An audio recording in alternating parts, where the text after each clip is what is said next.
We are going to ask, because of the volume of people in the room, if everybody can stay muted for now, that would be great. And we'll get started shortly. Maddie, can you just give me the thumbs up or verbally say yes once you've connected to Facebook Live?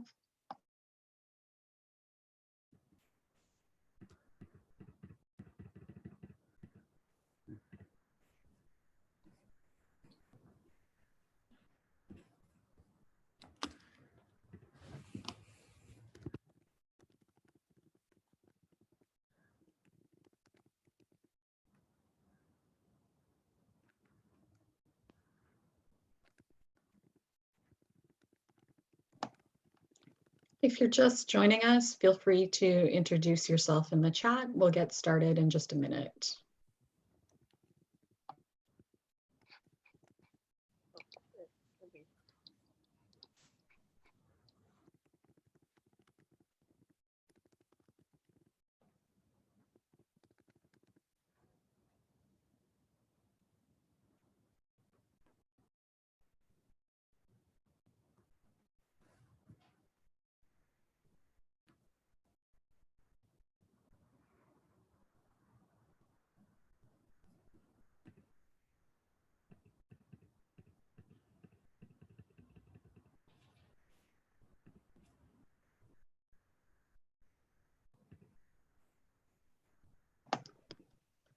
All right. My Zoom is just fighting me a little bit, so I'll let you know.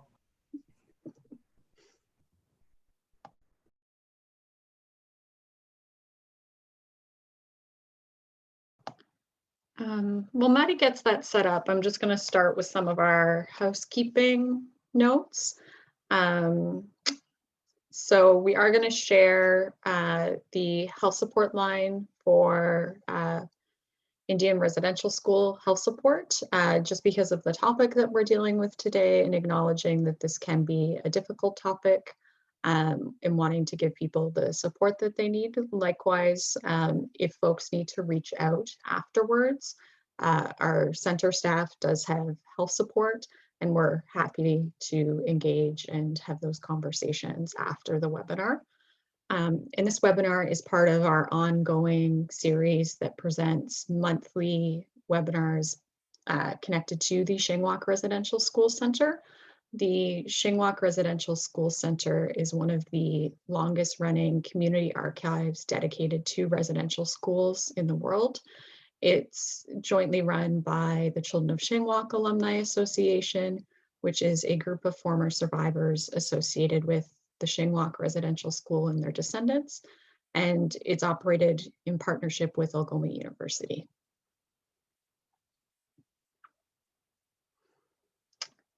Are we okay, Maddie? So because you set up the Zoom meeting, I don't have permission to share it, so you might have to do it that way. Okay. I will make you the host again. Okay. Sorry for the technical difficulties, folks. We'll just... sorry to interrupt, but you can just allow her to share. You can just click on the green button and you can just... Oh, no, it's to share on Facebook, not just within Zoom itself.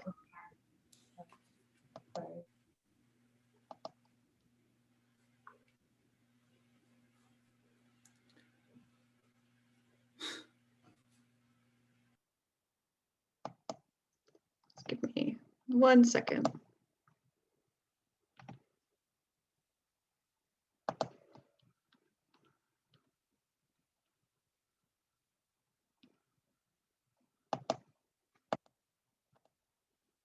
So actually what I'll do is I'll get our 4 folks, in addition to me, to start with introductions of themselves.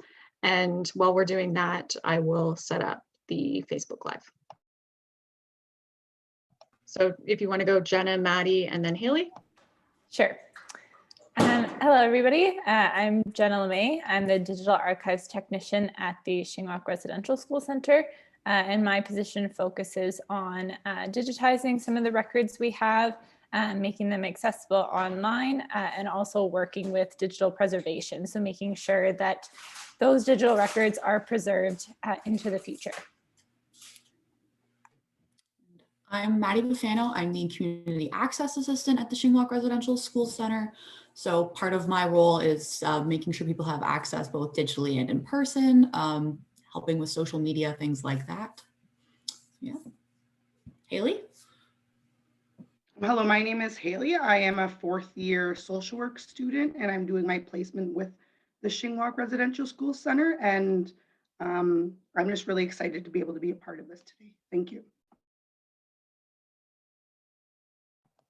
And I'm Krista McCracken. I'm the researcher and curator at the Shingwalk Residential School Center. Really grateful to see the overwhelming response to this event. We've maxed out our Zoom room. That's why we're doing the Facebook Live in addition. And just really grateful for the conversation and what we hope will be a fruitful discussion. It's gonna be one, oh, I think.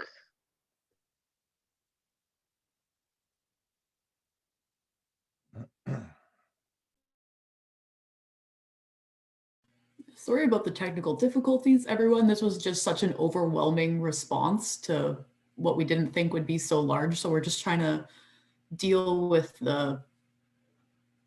everything that comes with it. So there we go. Got a notification that we're live on Facebook, so we should be. Yeah, I think we're good now.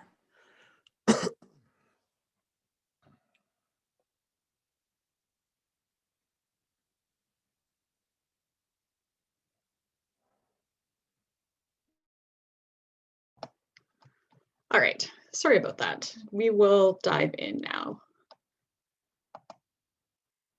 So we've done our introductions and really wanted to talk a little bit about why we picked this topic for the webinar. It's really drawing on the experiences of the 5 of us working in the Shingwalk Residential School Center. So working in an archive that documents the history of residential schools, as well as the legacy of residential schools, and the ongoing healing movement in Canada. We also think it is really important to call out and name racism and colonialism in all of its forms, and that really does include archives. So to frame our discussion, I'm just going to provide a little bit of background about where we're coming from. Archival work is really directly connected to colonialism, and it is connected to the settler colonial project more broadly. Archives often reinforce existing colonial hierarchies with many records that talk about Indigenous folks or document the lives of Indigenous peoples being created, narrated, and described by white settlers. And archives can really shape collective memory. They can dictate whose stories are being told and who's being remembered and what narratives of the past are kind of present in our future and in our present. And so there really is a need to talk about the structure of archives and to acknowledge that often the records that document Indigenous communities, Indigenous histories, they were taken without consent by Indigenous peoples themselves. And they were often created by government organizations, institutions, by white folk, and just really acknowledging that, I think, is really important when we're talking about systemic racism and colonialism in archives. Additionally, the archival profession as a whole is very white. Our panelists today, the 5 of us, 4 of us are white. And that's a problem that we need to talk about and need to call out. Likewise, records that describe the lives of Indigenous people in archives can have content that can seem benign, but actually can be really derogatory, contain language that is hurtful, that is filled with racism, and finding those things in the archives can be emotionally difficult to deal with. It can be hard on a community, it can be hard on a family. And so a lot of what we wanted to talk about today is a couple specific examples of racism and colonialism in the archives, but then also talking about ways that intervention can happen and that we can shift collecting practices and descriptive practices to be more inclusive and to really acknowledge those instances of racism when we see them. So I'm going to pass it over to Jenna for a minute. So as an example of some documents that we hold that are very racist is this series of letter books that we have. So this is all of the outgoing correspondence from the first principal of the Shingwak Residential School and the fourth principal.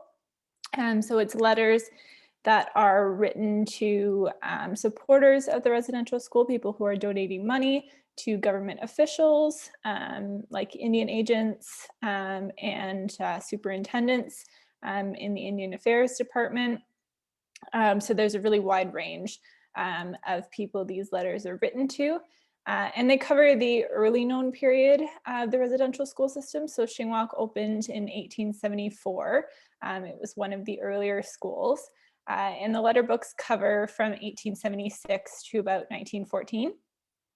So this is a period that we don't have a lot of information about because a lot of the survivors that we have with us today who are very vocal about their experiences attended schools in the mid to late 1900s. So we don't have anybody around today who experienced what the residential schools were like in the early period. So these are a really great resource. But they also have a lot of really racist language. So the terms that Indigenous people are described with are very, very outdated terms, very derogatory terms. I also came across the N-word in there as well, which referred to some Black servants that the principal was interacting with, so this is sort of like another level of racism that I wasn't even expecting in these letter books. I was kind of expecting the derogatory language around Indigenous people, but I wasn't expecting derogatory language against other people of color in these letter books. So that was something that kind of really shocked me and threw me for a loop that one day when I read it. And it also has a lot of just sort of racist ideologies around what to do about Indigenous people. This is sort of a common theme for officials who were involved in the residential school system and officials who were involved in the departments in Canadian government that dealt with Indigenous people. So sort of the common term is the Indian problem that the government uses to kind of describe their activities. So this is something that is throughout these letter books, is these kind of ideas about how to deal with Indigenous people and what should be done to try and remove them from their culture. This is really pervasive through almost every single letter in the letter books. So it was something that was quite hard to deal with when I was first reading the letter books. I knew a little bit about residential schools. My husband is Anishinaabe and his grandmother attended a residential school. So I had a little bit of information from the personal side, but hadn't really experienced a lot of information, a lot of in-depth information, the kind that was in the letter books. So I was really thrown for a loop when I was reading some of these letters. And I came across a letter one day that was essentially in response to the Northwestern Rebellion in 1885, and was basically the principal of the residential school saying that residential schools were the solution to the problems that Indigenous people were facing and the reasons that these rebellions were happening. And it was a really disturbing letter to read. And I think I read it at about 2 o'clock in the afternoon and just kind of shut the book and decided I was going home for the day. And so I thought I'll just, step away and take a break. But a week later, it was still really affecting me. And I ended up having to call my mom and talk through it with her. I had to talk to a couple of friends about it. So, sometimes when you read and interact with some of this racist stuff, in the moment, you're like, oh, wow, this is really racist and I don't like this. But then it can still really affect you even long after you've read it. and has definitely changed the way that I think about archives and that I think about our archival records and the way I interact with them. Originally, when I started reading these letter books, I was thinking, hey, this principal wasn't actually so bad. He was, really involved with the parents of the students at the school. He was allowing them to speak their language. He was treating them pretty well. So I thought, hey, this guy's not actually that bad. And then I got further into the letters and found out, no, he is actually that bad, that he had, the same ideals as most of the people who were involved in setting up residential schools. And one thing about these letter books that I haven't really talked about too much with people, and I haven't really heard anybody else really talking about this, but when you're reading documents that are very kind of entrenched in those racist ideals, it's actually kind of easy to almost start agreeing with what people are saying, and you get so involved in it. And it's kind of hard to step out of that mentality almost. So I found myself kind of reading through the letters and being like, okay, like this is what's happening. And then kind of stepping back and then being like, oh, actually, that was really, really bad what he was saying. So, objectively, I knew that all this stuff was bad to be reading, but when you're so engrossed in it and so involved in reading it, it's easy to forget about that outside perspective. So I think that's something that's really important to keep in mind, and just kind of, when you're going through your own self-care, is that this is something that happens. I don't think I'm the only person that's experienced this. I think there's probably lots of other people that can kind of get so engrossed in what they're doing that they don't see that outside perspective anymore. So I think that is a really important thing to keep in mind. But obviously you always want to be able to step back and see that outside perspective again and not let the kinds of things you're reading actually shift your thinking. So we can go ahead to the next slide. I think I've talked a little bit about, well, I guess I didn't talk about intervention. I guess I was talking about self-care, which is the next slide. But I think Chris and I can both tackle this a little bit, but this is something that we've been working on in the SRSC, is adding these kind of revised descriptions and content warnings to let people know before they go into the materials, so that people can kind of better prepare themselves as part of kind of a self-care routine. So we've been adding this to a lot of the documents that we have that contain racist language. So Chris, I don't know if you want to say anything else about those. Yeah, and I'd say this is work that the Shingwak Residential School Center isn't alone in doing. There are other archives who are doing really great work around redescription and rethinking how descriptive processes have been informed by colonial mindsets, or they may have value-laden assumptions in them. So in addition to adding these warnings and this content note calling out racist descriptions, if there's content that, say, a past staff member had entered into this description that uses language that's no longer appropriate, that's something that we would be changing, and really going through our collections in a way that kind of making a giant spreadsheet to try and cover through all that information that is accessible to the general public, and working to make sure that it's presented in a way that is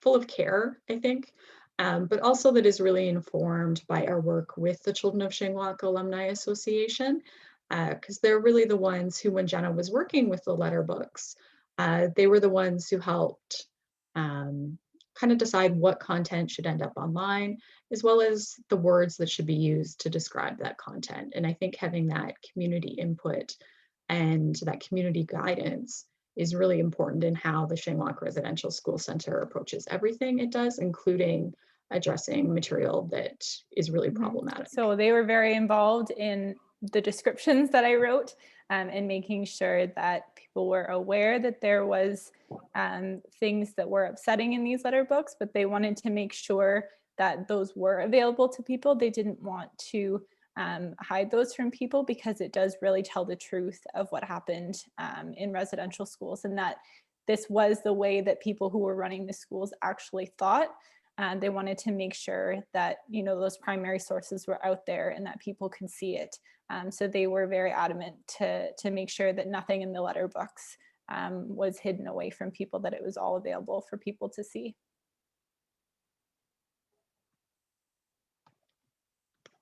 And so the next piece that Jenna kind of touched on was around supports for doing this work.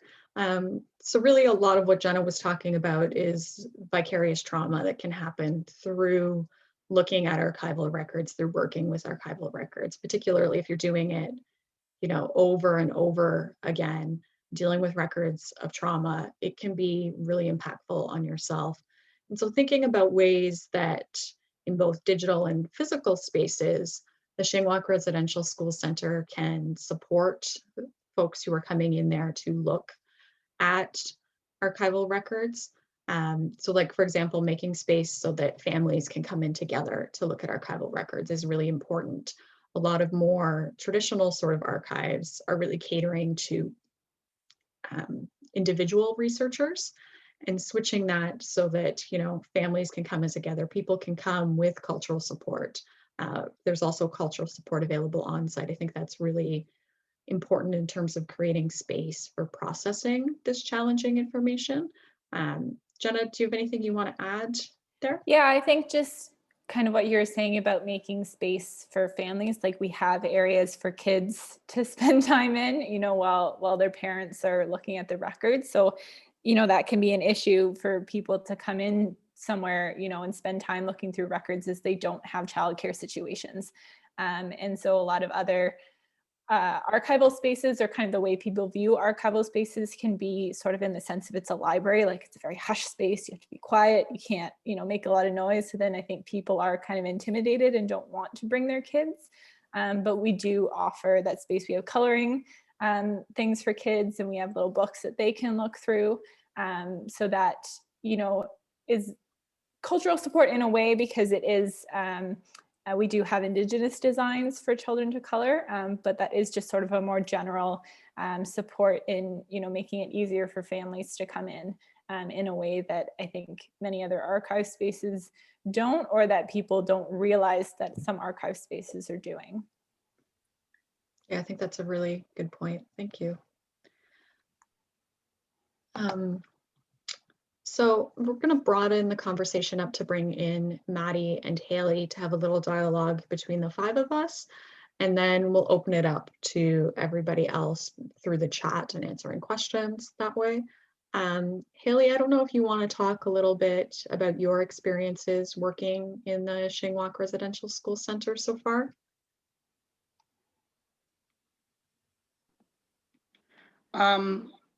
Like, what do you mean? Like, well, I think broadly, you being a student and working in the center is really important, but also your family connections and just any experiences that you feel comfortable sharing. Okay, so my connection to the center is my grandfather was a survivor of the residential school in Spanish. And that is really what made me want to be a student, like a student at the center. So I was really excited when I was able to get the placement and be able to do my placement through the center. I think the center and the work that they do is something that is very needed, especially in the field that I'm going in the social work field. I think that people understanding the history of the residential school is very important. So I think that having this type of discussion is very needed, and that's all I got to say. Thanks, Haley. I really appreciate you sharing that. Maddie, do you want to share anything about your experiences so far working in the center? Yeah, I started actually working in the center as an undergraduate student doing like other work study placement as an archival assistant. So, and I had actually grown up on the property next to what was Shingwalk, but is now Algoma University for my whole life. It was my childhood home.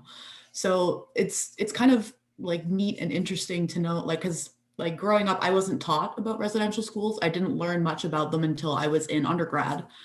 And I'm not really that old. I'm 25, so it's kind of wild that I've lived on what was probably Xinhua property at one point and I had no idea. So it was kind of a really neat learning experience to find out more about just everything in general. So it's just kind of different perspectives as somebody who was born and raised in Sault Ste. Marie and who knew nothing of what happened there and whose parents knew nothing about what happened. It's just kind of, it's a growing and learning experience for everybody involved. Thanks so much, Maddie. I think that's a really important point and one that I think resonates with a lot of our experience doing outreach work in Sault Ste. Marie. Like the Xinhua Residential School existed in Sault Ste. Marie for almost 100 years, but there's still so many people in the Sioux who either don't know it existed or don't know the full extent to what a residential school was. And so I think talking about the links to archives to education are really important as well. Jenna, do you want to add anything here?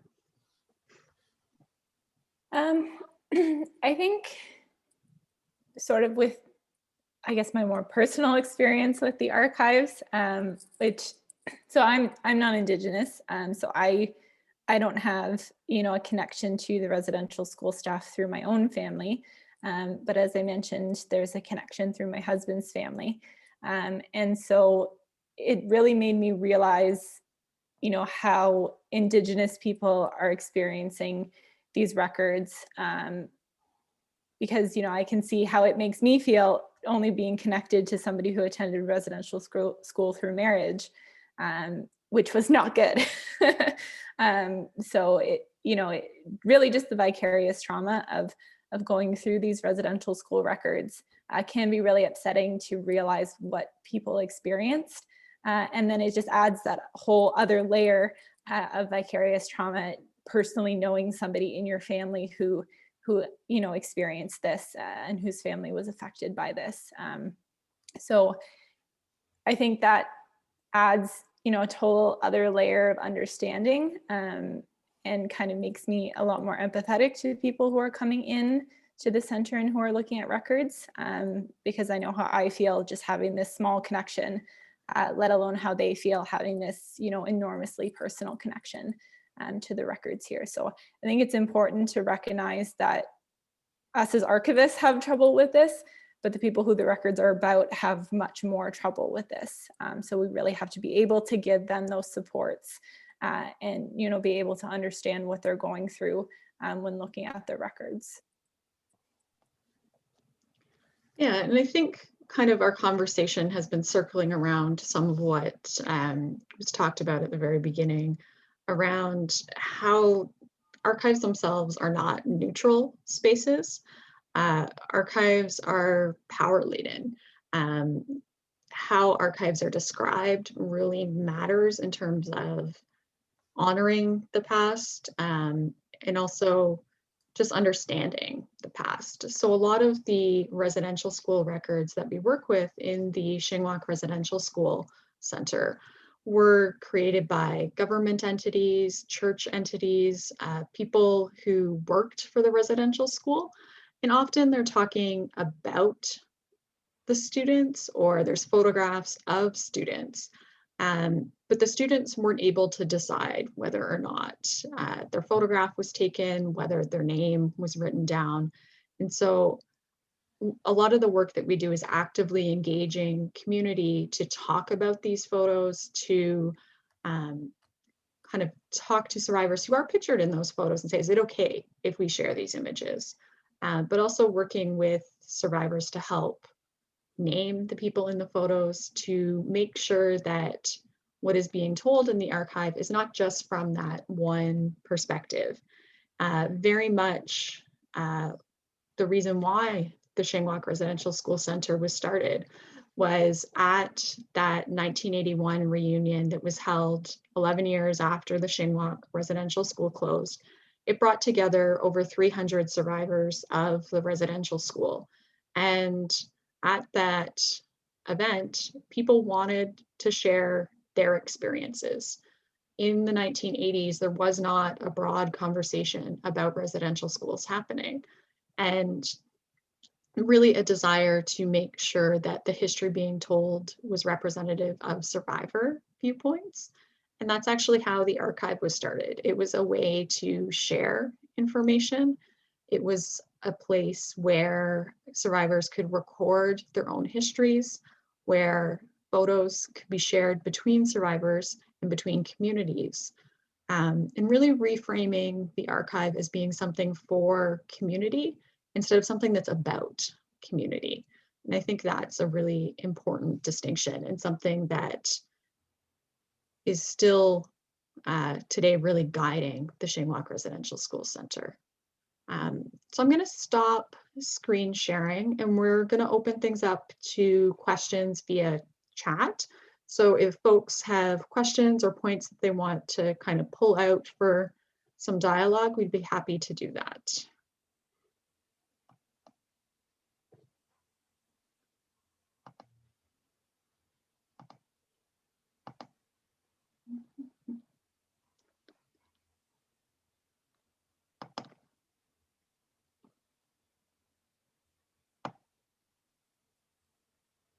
So there is one question in the chat. I don't know if you want to take that, Krista, or if Maddie, you've been adding in the warnings, but it's just a question about like, where do the warnings get added in?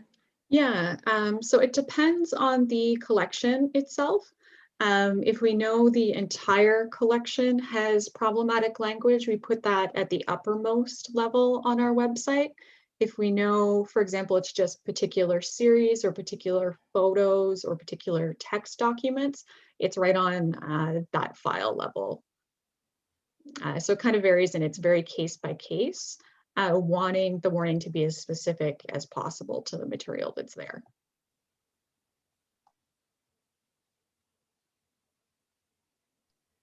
And there's another question that came in about what kind of outreach work do we do in the SU? So I think we can kind of all work together to answer this because we all work on doing some outreach. It's a lot of varied stuff. I think the biggest part is probably our tours that we do. So right now we can't do in-person tours, but we do have a virtual tour set up. But when in situations where we can do in-person tours, we do those. So those are school groups that we take through the site and explain sort of the history of the site and the survivor experiences and talk about the different features that still exist from the residential school period.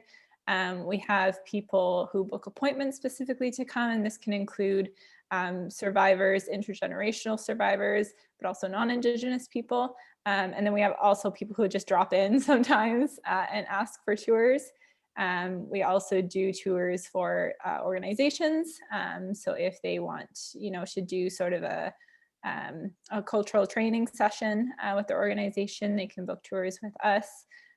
So tours is a really big part of the outreach we do. Maddie, I don't know if you want to talk about some of the social media outreach you've been doing. Sorry, it took me a minute to find the mute button. But so basically we've also been doing social media call out posts as well. So I know Haley makes one every week with photos from different residential schools where we can work on identifying the individuals in these photos. We're also sourcing right now specifically old status documents and status cards for the next phase of our Reclaiming Shingwalk Hall exhibition. So we do a lot of public call out posts and things like that. And then these webinars as well. So there's that. And yeah, just try and be engaged with people as often as we can. Yeah, and I'd say our outreach programming really ranges from elementary school all the way up to post-secondary, as well as professional development groups. So example, both Haley, Maddie, and Jenna have all worked with the SHIFT program, which is a program that works with the police force in Sault Ste. Marie and really teaching about the history of residential schools as well as the broader history of colonialism, We also work with age-appropriate content to teach about residential schools to elementary school students and high school age students.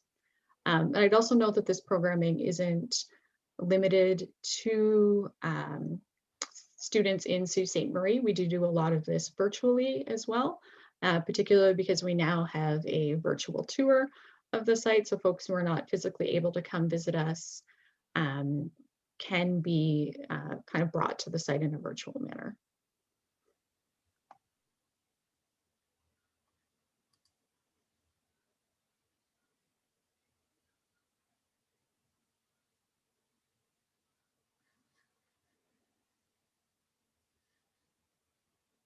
So I see there's a few more questions in the chat. There's one around how do you organize archival collections? Do you follow traditional archival tenets, or do you work with the community to organize the collection in a way that's more aligned to their needs? So I'd say this is actually a mixture of both. We do have some collections that are organized in a very hierarchical way. And part of that predates any of us working in the Shingwalk Residential School Center, was how the archive initially started to be organized. But there are also collections that are organized thematically, and that's really to facilitate community access, and that's at the request of the survivors that we work with. Likewise, we have different access tools that we use that are community-based and thematic. So for example, one of our most popular kind of resources is the photo albums. And so these exist for every residential school in Ontario, as well as residential schools elsewhere in Canada. Some in Quebec and some in Western Canada we have photo albums for. But these are essentially reproduction photo albums that contain photos from a residential school for a particular time period or thematically, and they're kind of crossing boundaries between collections. So they're bringing together all the photos from one residential school into one place, so that when people come to visit, or if we're sending it to them digitally, they can just look at it in one spot instead of having to navigate a more traditional archival arrangement. We do also have a small library collection that we're in like the very preliminary phases of switching over to Brian Deere cataloging. And so Brian Deere is a cataloging system that was created by Brian Deere, a Mohawk man from Akwesasne. And so he created this system based on Indigenous knowledge systems. So rather than it being the more traditional cataloging system like Library of Congress or duodecimal system, it takes into account how Indigenous people share and create and understand knowledge and organizes the information that way. So we're haven't started it yet, but we're eventually going to be cataloging our library collection with that, which is a much more representative of the way Indigenous people interact with this knowledge and makes much more sense in the way it's organized. So that's not necessarily archival, but it is part of the collections that we hold in the SRSC and part of the ways we're working on using, more Indigenous ways of knowing in our space. And so there is another question around the process for making archival description more respectful and for the content warnings. So asking if we consulted with communities or research. We did both. So in the case of the content warnings, looking at best practices by other organizations, both Indigenous and non-Indigenous archival repositories.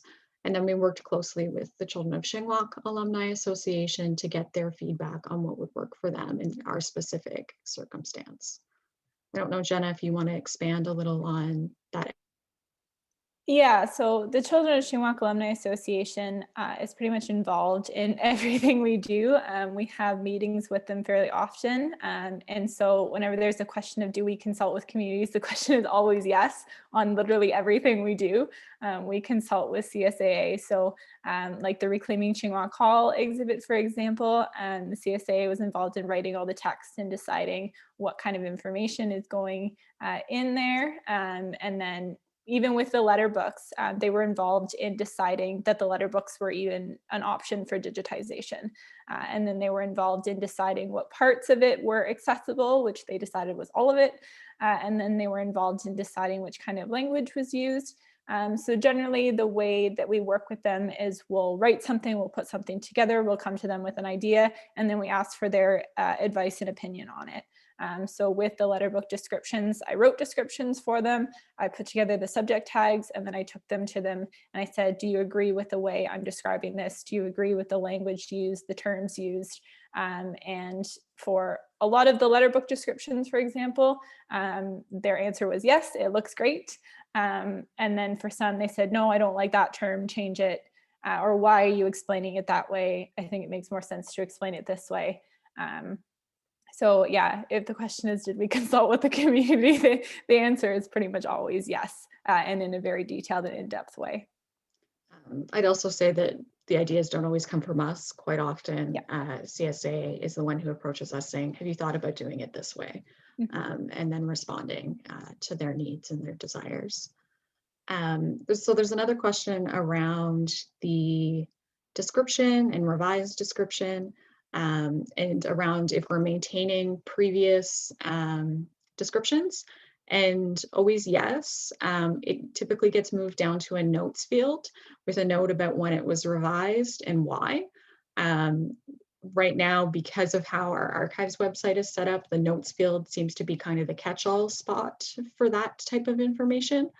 Likewise, if a collection has been renamed, because in some cases there were collections that were actually named after people who actively perpetrated harm at residential schools. And so renaming them to be about the school itself or about the students, the note about the previous name and the intention of renaming that would be in the notes field.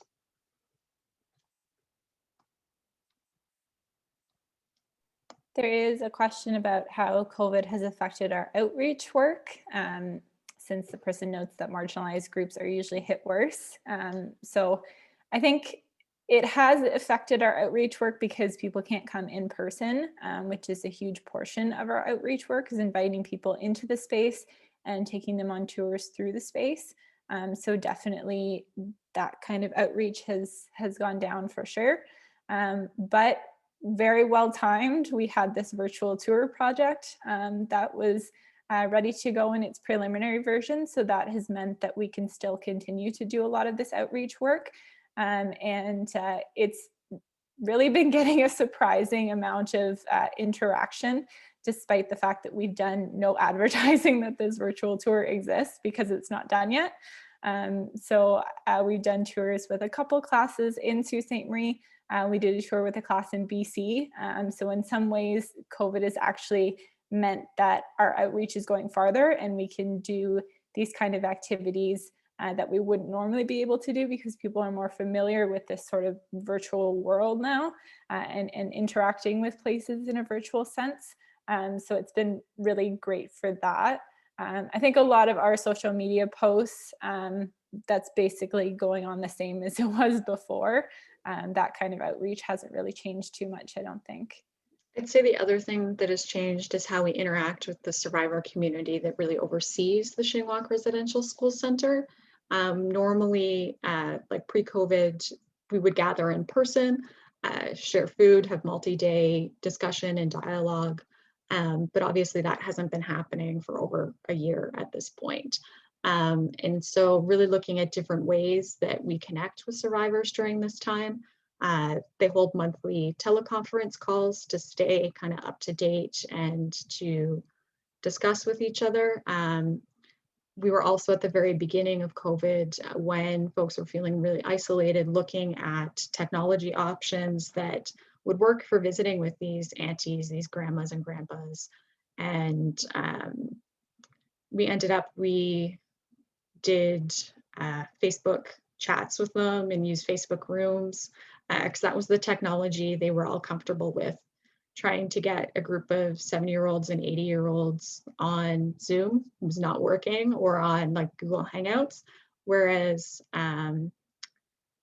Facebook itself was something that they were already involved in and easy to use. Okay. Just seeing a couple more questions. So there's one around what considerations do you take when releasing the images and photo albums in relation to privacy rights?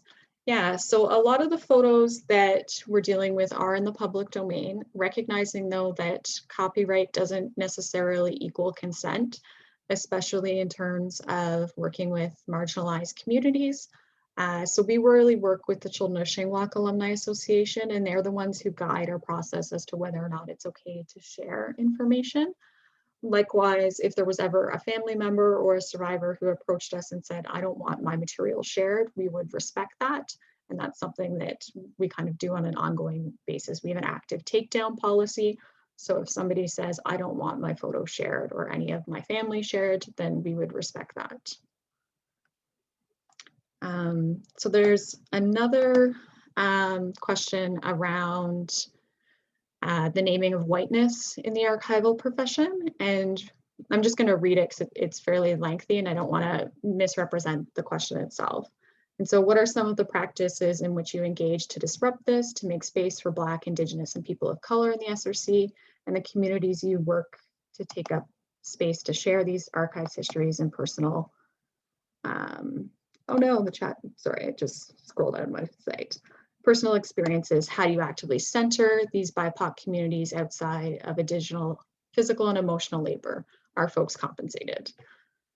Yeah, so definitely the Children of Shingwalk Alumni Association that we work with are compensated for whenever they're providing this feedback. It's voluntary on their point, but we're compensating them financially for their time. It's also work that they've been engaged in since the 1980s, and many of them are extremely dedicated to this work. This webinar, actually, we'd initially intended to Elizabeth Edgar Wakwemagad, who's the director of the Shingwalk Residential Schools Center and is from Wakwemacon First Nation. She was going to be helping facilitate it, but unfortunately wasn't able to attend today. Our staffing complement does definitely, if there are Indigenous applicants, they're the folks that would get priority for positions, and really acknowledging the importance of that personal experience and bringing that into the space.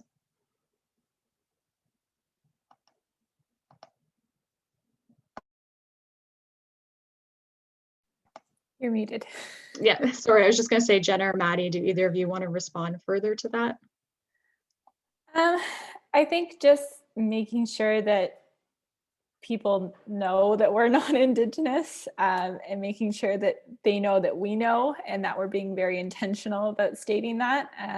I do that in pretty much every single presentation I do. I make sure that people are aware that I'm coming at this from a perspective of being a white person, but also then talking about my personal experience and my family connection to Indigenous people, because that definitely affects the perspective that I have. But yeah, in pretty much every single presentation I do, I'm always like, I'm white, just so you know. I do genealogy presentations outside of my job here. And so I've been doing a few with some residential school survivors recently, and have started every single presentation by making sure that they're aware that I'm not Indigenous. And so, you know, I may have some perspectives on things that they don't agree with, but just making sure they know that this is where I'm coming from, is that white perspective. Maddie or Haley, do either of you have anything you want to share there? Jenna pretty much summed up what I was going to say pretty well. So. Okay.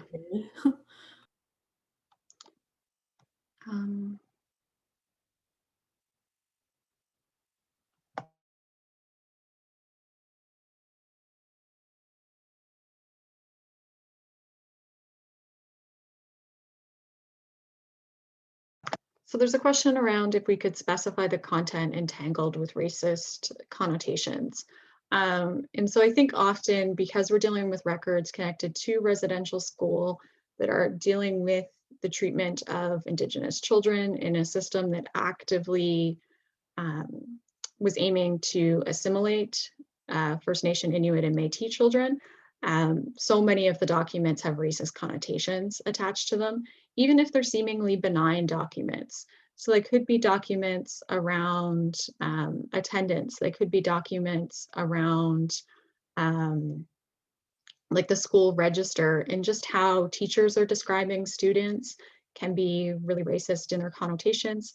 It can also be things like finance documents and looking at the funding of residential schools and the systems behind that, and looking at how they're tied to settler colonialism, I think is really important.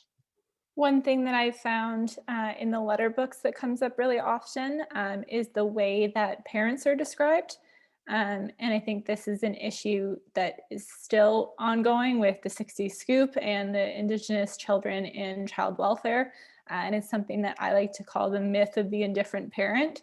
So this is something that is super, super common in residential school records, and is basically saying, justifying the residential school system by saying Indigenous parents can't care for their own children, therefore we have to care for them. And so I think a lot of people at first glance are like, okay, well, if they don't have the money, or if they don't have the ability to care for these children, or, they're not living in a great home, then at first people are like, okay, well, you should get the children into a better situation. But a lot of the connotations behind the reasons why these Indigenous parents are viewed as unfit to care for these children is really racist. And a lot of the time it's definitely not true, which is why I call it the myth of the indifferent parent, because a lot of the records will say that not only were these parents, supposedly physically incapable of taking care of their children, but they just didn't care enough to take care of their children, which is definitely not true. And there was tons of parents who complained constantly about the treatment that their children were getting, and worked hard to get their children removed from horrible situations.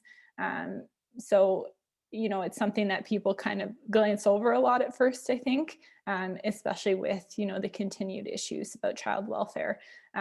So a lot of this racist stuff is entangled in everything in the residential school records, and entangled in a lot of the stuff that Indigenous people are still facing. Thanks, Jenna. So we're just about nearing 2 o'clock. So I think we'll kind of leave it there for today. I would say I'll pop in the email for the center into the chat. And so if folks have follow-up or want to continue dialogue, we are definitely open to that. We have also recorded the conversation, and we'll be sharing it on YouTube after. I'm glad you were all in the Zoom room. It was kind of a disaster what happened over on Facebook. So we'll share the recording and follow up that way with folks. Thank you all for your time in joining us today. I'm also going to I put it in at the beginning of the call, but I'm going to put the helpline, 24-hour crisis line for residential school centers into the chat as well, in case. So that's there now.